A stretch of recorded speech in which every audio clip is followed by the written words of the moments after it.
So here we go. He-Man returns to Netflix with a new animated series. But have lessons been learned from the huge backlash that was received by Masters of the Universe Revelation? Now, personally, I do not feel that that show deserved anywhere near as much of a negative reception as it got. Although there were a lot of things that Revelation did get so very, very wrong, I also felt that they got a lot of things right as well, as detailed in one of my previous videos. But it was clear that a lot needed to be done to get the fan base back on board for this new series. Did they succeed? Well, let's take a look.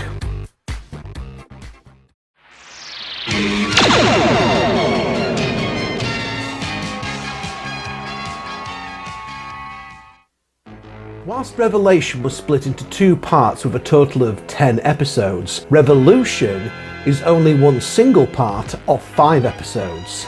And I'm pleased to say that it's all the better for it. It makes for a really good 2-hour movie to watch, essentially. And this is really what Revelation should have been like from the start. In fact, you are left wondering just how they managed to mess up Revelation as much as they did, considering that Revolution has turned out as good as this. I mean, you want to ask the makers of the show, why didn't they do something like this from the start?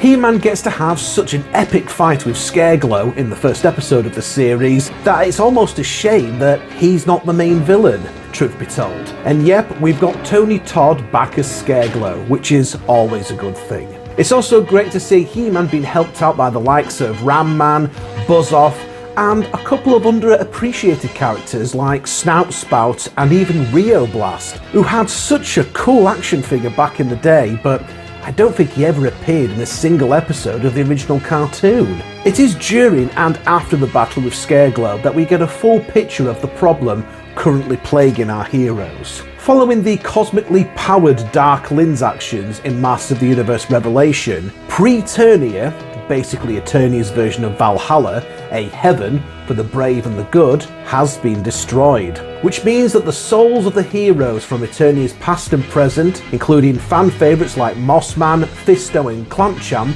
that died in the previous season, now have nowhere to go. During the battle, King Randor gets to don some fancy new armour to fight alongside his son, which I thought was a nice touch, especially considering what happens shortly afterwards. You see, the king is also dying, and soon Adam finds himself having to choose over whether it is himself or He-Man that will rule Eternia as its new king. Determined to ensure that the souls of Randor and the other heroes are saved, Teela, now mystically powered as the new sorceress of Grayskull, attempts to recreate Preternia, but she soon realises that she lacks the necessary power to do so. After a visit with an original Masters of the Universe reoccurring character, the ancient dragon Granomir, Teela is informed that to successfully reform Preternia, she will need to master all 3 of the ancient magics of Eternia. In addition to her mastery of the power of Zoa, she will also need the snake magic of Ka and the dark magic of Havoc. And who better to guide her on her quest than evil-lyn? Well, good-lyn now I suppose. Now serving penance for her cosmic destruction by tending to Granomir, who he himself is dying after the events of Revelation. It does look like Kevin Smith played it a little safer this time and loosely adapted the comic book series, The Infinity War, for this new animated series. There's a lot of similarities between the comic and the new cartoon. For example, Randor dying, Adam having to choose between his 2 alter egos, Teela becoming the snake goddess, Hordak invading Eternia, He-Man and Skeletor getting an upgraded fresh look, Grayskull being taken over and transformed by Hordak, etc. Speaking of Skeletor, oh dear, just what have you done to the Lord of Destruction? And I thought his redesign for New Adventures was bad enough. Skeletor's new Robo-Bod might give Alex Murphy a serious run for his money, but personally speaking, I wasn't a fan of this design.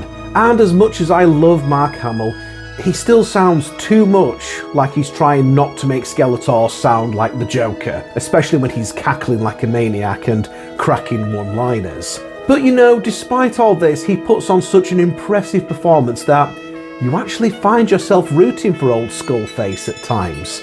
And he is a great foil for Hordak. However, Although Keith David has a superb voice, I don't think it's quite right for Hordak, personally. I keep expecting him to grunt and snort like he did in the 80s. Hordak, that is, not Keith David. Going back to Randor, I thought that the show did a very touching departure for the King's passing. They did this far better here than in the comics. Now, the shocking surprise here is that Randor's own long-lost brother, Keldor, shows up at his funeral, voiced by the Shatster himself of all people, William Shatner. But how can this be? In the original toy line, Keldor was Randor's long-lost brother, and it was hinted at that Keldor and Skeletor were one and the same. In the 2000X series, it is revealed that Keldor did become Skeletor eventually after a battle with Randor that nearly killed him, and Hordak had to step in and save his life, but permanently changed him as a result. Now, in the 2000X series, it's never indicated that Randor and Keldor were brothers, or even half-brothers, although if that particular series had continued after Season 2, it was planned that this would be eventually revealed. In Netflix's other He-Man and the Masters of the Universe cartoon, the one that's intended for the younger audience, it is made clear for the first time in animated form that Randor and Keldor are brothers, meaning that Adam / He-Man's main rival all this time was actually his uncle, which really invites comparisons with The Lion King and, well, Hamlet. Now, spoiler alert, the Keldor that shows up at Randor's funeral is, in fact, Skeletor in disguise. But the twist here is that Skeletor is later shocked to find out he actually was Keldor previously. This does change the continuation a little bit by revealing that when Hordak changed Keldor into Skeletor, he also wiped his memory clean of his previous life. But thanks to the techno-organic upgrade that he got at the end of the last series, Skeletor starts to see visions of Keldor guiding him and reminding him who he really is. And it is great that you've essentially got both Luke Skywalker and James T. Kirk voicing the same character as they go back and forth with each other as the two different sides of his personality. Shatner is brilliant as Keldor. He gets far more than just a glorified cameo appearance, as he actually appears for a number of episodes. It's not just a case of he's recorded one line of dialogue and that's him done. Now, speaking of voice actors, this is something that expands throughout the rest of the cast. Now, we no longer have the likes of Henry Rollins or Danny Trejo turning up to voice the likes of Triclops and Ram-Man, but just getting in the one line of dialogue and that's them done. No, none of that. That was a big disappointment. From Revelation, by the way. Why get in these high-profile cast members if you're hardly going to use them? As a result of this, although the likes of Triclops, Trapjaw and Ram-Man are still here, they don't actually say anything this time round. Another high-profile cast member that hasn't returned for this series is Sarah Michelle Gellar, although I wouldn't be surprised if that was due to the absolutely toxic backlash that the last series had, in particular with the character she voiced, Teela. I can't say I really blame her for not wanting to come back, but hey, if you have to replace Buffy the Vampire Slayer, you can't do much better than Supergirl herself. Yep, Melissa Benoist is the voice of Teela this time round, and straight from the beginning, she fits right into the role like she's always been there. There's still not really an explanation as to why Teela is the only sorceress that's been able to leave Castle Grayskull, and none of the previous sorceresses could, but at least Teela is a far more likeable character now. Oh, and speaking of changing the cast a little bit, Dr. Beverly Crusher herself, Gates McFadden, replaces Alicia Silverstone as the voice of Queen Marlena. And again, from the start, she fits right in. Fits in perfectly. Now, thankfully, in terms of returning cast members, we've still got Lena Headey as evil-lyn. Well, again, good Lyn, I suppose. And her redemption story arc is really well done and actually quite touching at times, as she and Teela work together to restore the heavens of Preternia and undo the damage she did in the previous season. Evil-lyn is actually the core character to this entire series, to this entire sort of reboot, continuity, whatever you want to call this. Kevin Smith and his crew have done exceptional work with this character, and I'm excited to see where they take her from here. Lena Headey is so good in this role, seriously. And speaking of evil-lyn, Meg Foster, who portrayed evil-lyn in the 1987 film, is the voice of Motherboard in this series. And that's not the only thing that's come from the 1987 movie either. More on that in a moment. Now, after all the negativity from Revolution is filled to the brim with plenty of feel-good moments and plenty of nods to the vast, expansive lore of Masters of the Universe. Fans of the series will absolutely love spotting all the Easter eggs and references throughout the 5 episodes here. Everything from the original toys, to the mini-comics, to the previous cartoons, to the movie, all get referenced here. It manages to tie together all the deep lore, all the different continuity mashups, all the upgraded looks, and it's all in service of telling a good story. Yes, okay, the dialogue does get a little cheesy at times, but it's no more cheesier than the original 1980s cartoon had. And come on, I feel that He-Man does need a little bit of cheese at times. Sometimes in sort of these He-Man sort of depictions, whether it's a cartoon or a comic book, it does get a little too serious sometimes, and there's no need for it to be serious all the time. We do need a little bit of cheese in there once in a while.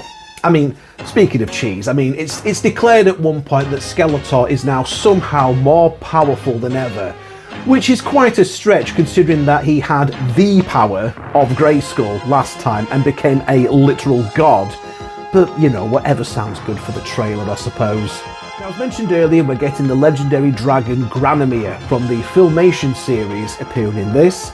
Thankfully, when it does come to engaging in battle, he's wearing a much better helmet than the daft looking one that he had in the 80s. And he plays a big part in Lyn's wonderful redemption storyline here, along with Teela's own quest of uniting the powers of the 3 Eternian gods, which leads to her getting that snake armor and staff that Teela's original action figure had back in the 80s. I kept waiting for King Hiss and the Snake Men to show up after the car magic entered the picture, but maybe that's something that Smith and his team are planting the seeds for in the next season. Speaking of the toys, He-Man gets to rock the battle armor from the 80s toy line for the first time in animated form, along with the accompanying axe that came with that. And we're even getting Gwildor from the 1987 Masters of the Universe movie in here. And again, not just a cameo to tick off some nostalgia boxes, but he's actually got something worthwhile to do here.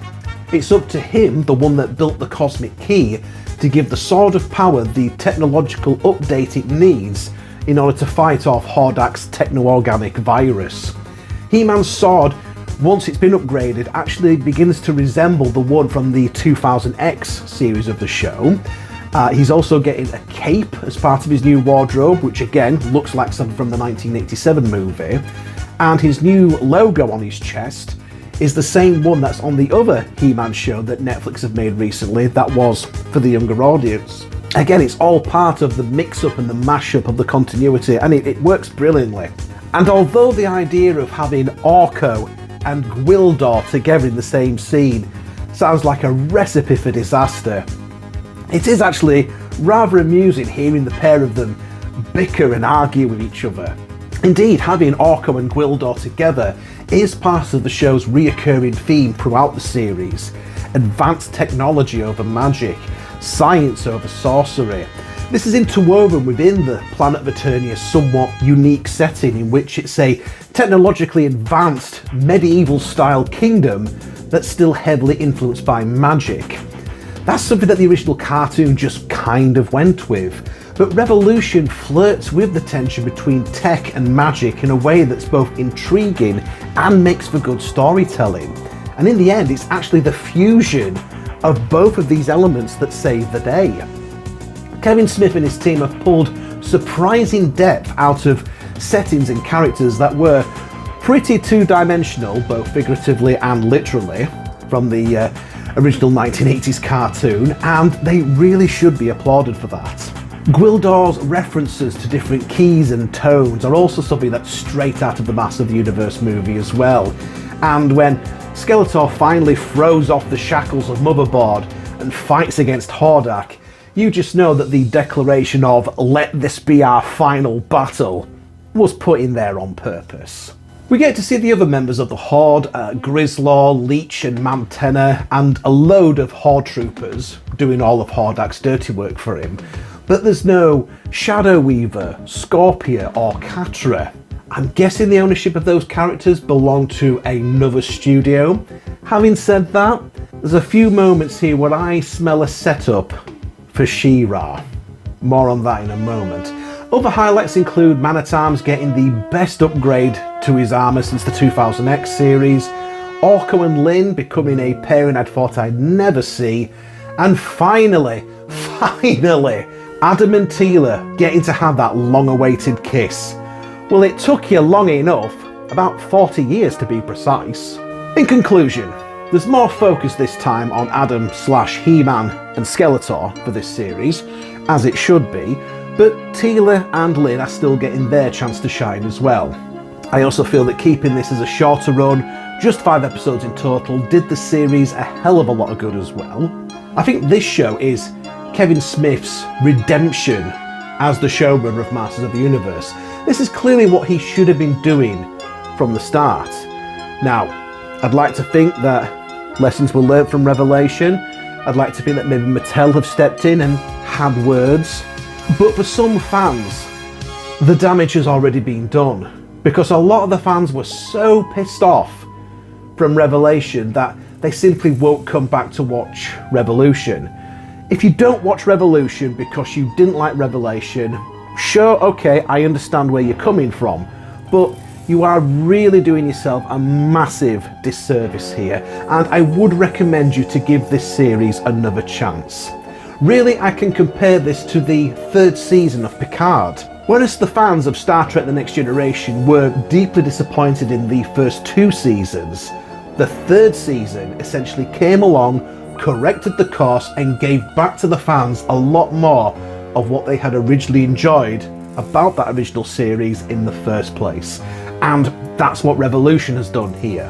Maybe they should have given this series the title of Masters of the Universe Redemption instead.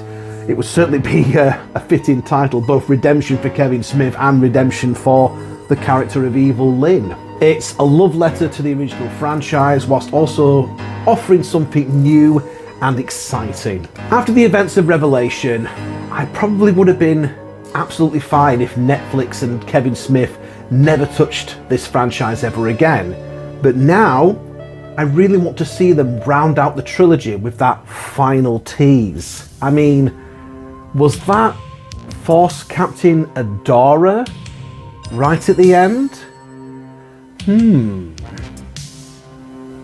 Anyway, I hope that you have enjoyed this little analysis/rant on the latest He-Man and the Masters of the Universe animated series. Thank you for taking the time to watch this video. If you have enjoyed this, then please do leave a like and a comment, and be sure to check out some of my other videos. I have an entire playlist of He-Man related content for your enjoyment. Please also consider sharing this video across your social media platforms, in particular with those that have got anything to do with He-Man and the Masters of the Universe in general. And do be sure to subscribe to the channel as well. Click on that notification bell in order to see future videos just like this.